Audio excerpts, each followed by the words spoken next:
ಕರ್ಕಟಕ ಅಮಾವಾಸ್ಯೆ ತ್ರಿಕ್ಕನ್ನಾಡು ತ್ರಯಂಬಕೇಶ್ವರ ದೇವಸ್ಥಾನದಲ್ಲಿ ಸಾವಿರಾರು ಭಕ್ತರಿಂದ ಪಿತೃತರ್ಪಣ. ಕೇರಳದ ಪ್ರಸಿದ್ಧ ವೈದ್ಯರತ್ನಂ ಆಯುರ್ವೇದ ಔಷಧಿ ಸಂಸ್ಥೆಯ ಗುಣಮಟ್ಟದ ಔಷಧಿಗಳು ಈಗ ಕೈಗೆಟಕುವ ದರದಲ್ಲಿ.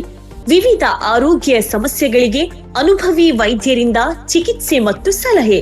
ವೈದ್ಯರ ಸೇವೆ ಸೋಮವಾರ, ಬುಧವಾರ ಮತ್ತು ಶನಿವಾರ ಬೆಳಗ್ಗೆ 10ರಿಂದ ಮಧ್ಯಾಹ್ನ 2ರವರೆಗೆ.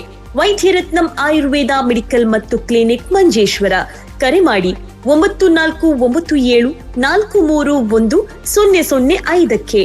ನಿಮ್ಮ ಆರೋಗ್ಯ ನಮ್ಮ ಜವಾಬ್ದಾರಿ. ಇಂದೇ ಭೇಟಿ ನೀಡಿ. ಕರ್ಕಟಕ ಅಮಾವಾಸ್ಯೆ ದಿನದ ಅಂಗವಾಗಿ ಪಿತೃಗಳಿಗೆ ಮೋಕ್ಷ ಸಿಗಲಿ ಎಂಬ ನಂಬಿಕೆಯಿಂದ ದಕ್ಷಿಣ ಕಾಶಿ ಖ್ಯಾತಿಯ ತ್ರಿಕ್ಕನ್ನಾಡು ತ್ರಯಂಬಕೇಶ್ವರ ದೇವಸ್ಥಾನದಲ್ಲಿ ಸಾವಿರಾರು ಭಕ್ತರು ಪಿತೃತರ್ಪಣ ಹಾಗೂ ಬಲಿತರ್ಪಣ ನೆರವೇರಿಸಿದರು. ಜಿಲ್ಲೆಯ ವಿವಿಧ ಭಾಗಗಳಿಂದ ಭಕ್ತರು ಮುಂಜಾನೆ 4 ಗಂಟೆಯಿಂದಲೇ ದೇವಸ್ಥಾನಕ್ಕೆ ಆಗಮಿಸಿದ್ದು, ಬೆಳಗ್ಗೆಯಿಂದಲೇ ದೇವಸ್ಥಾನದ ಒಳಾಂಗಣ ಹಾಗೂ ಹೊರಭಾಗದಲ್ಲಿ ಭಕ್ತರ ಉದ್ದನೆಯ ಸರದಿ ಕಂಡುಬಂತು. ದೇವಸ್ಥಾನದಲ್ಲಿ ಸುಮಾರು 20 ಮಂದಿ ಪುರೋಹಿತರು ಧಾರ್ಮಿಕ ವಿಧಿವಿಧಾನಗಳನ್ನು ನೆರವೇರಿಸಿದರು.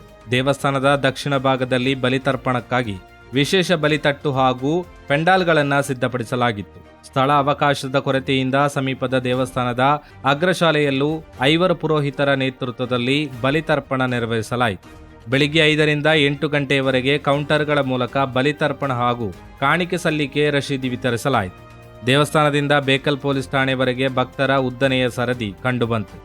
ಬಲಿತರ್ಪಣದ ಬಳಿಕ ಭಕ್ತರು ಸಮುದ್ರ ತೀರಕ್ಕೆ ತೆರಳಿ ಕಾಗೆಗಳಿಗೆ ಬಲಿ ಅರ್ಪಿಸಿದರು. ಸಮುದ್ರದ ನೀರನ್ನ 3 ಬಾರಿ ತಲೆಯ ಮೇಲೆ ಸಿಂಪಡಿಸಿಕೊಂಡು ಬಳಿಕ ದೇವಸ್ಥಾನದ ಕೊಳದಲ್ಲಿ ಸ್ನಾನ ಮಾಡಿ ಬಟ್ಟೆ ಬದಲಿಸಿಕೊಂಡು ದೇವಸ್ಥಾನದ ಆವರಣಕ್ಕೆ ಆಗಮಿಸಿ ಪ್ರಾರ್ಥನೆ ಸಲ್ಲಿಸಿದರು. ಭಕ್ತರ ಸುರಕ್ಷತೆಗಾಗಿ ಪೊಲೀಸರು, ಕರಾವಳಿ ಕಾವಲು ಪಡೆ, ಆರೋಗ್ಯ ಇಲಾಖೆ, ಅಗ್ನಿಶಾಮಕ ಮತ್ತು ರಕ್ಷಣಾ ಸಿಬ್ಬಂದಿ, ಮೀನುಗಾರರು, ದೇವಸ್ಥಾನ ಆಚರಣಾ ಸಮಿತಿ, ಮಾತೃ ಸಮಿತಿ ಹಾಗೂ ಆಡಳಿತ ಸಮಿತಿಯವರನ್ನ ನಿಯೋಜಿಸಲಾಗಿತ್ತು. ಸಮುದ್ರದಲ್ಲಿ ಅಲೆಗಳ ಅಬ್ಬರ ಹೆಚ್ಚಿದ್ದ ಹಿನ್ನೆಲೆಯಲ್ಲಿ ಭಕ್ತರಿಗೆ ಸುರಕ್ಷಿತವಾಗಿ ಸಮುದ್ರದ ನೀರನ್ನ ಕೈಯಲ್ಲಿ ತೆಗೆದುಕೊಂಡು ತಲೆಯ ಮೇಲೆ ಸಿಂಪಡಿಸಿಕೊಳ್ಳಲು ಪೊಲೀಸರು ಹಾಗೂ ಕರಾವಳಿ ಕಾವಲು ಪಡೆ ಸಿಬ್ಬಂದಿ ನೆರವಾದರು. ದೇವಸ್ಥಾನಕ್ಕೆ ಆಗಮಿಸಿದ ಭಕ್ತರಿಗೆ ತಿಂಡಿ ಹಾಗೂ ಶುದ್ಧ ಕುಡಿಯುವ ನೀರಿನ ವ್ಯವಸ್ಥೆಯನ್ನ ಮಾಡಲಾಗಿತ್ತು. ಕರ್ಕಟಕ ಅಮಾವಾಸ್ಯೆ ಆಚರಣೆ ಮುಂದುವರೆದಿರುವ ಹಿನ್ನೆಲೆಯಲ್ಲಿ ಬಲಿತರ್ಪಣಕ್ಕೆ ಅಗತ್ಯವಿರುವ ಎಲ್ಲಾ ಸೌಲಭ್ಯಗಳನ್ನು ಕಲ್ಪಿಸಲಾಗಿದೆ ಎಂದು ದೇವಸ್ಥಾನದ ಅಧಿಕಾರಿಗಳು ತಿಳಿಸಿದ್ದಾರೆ.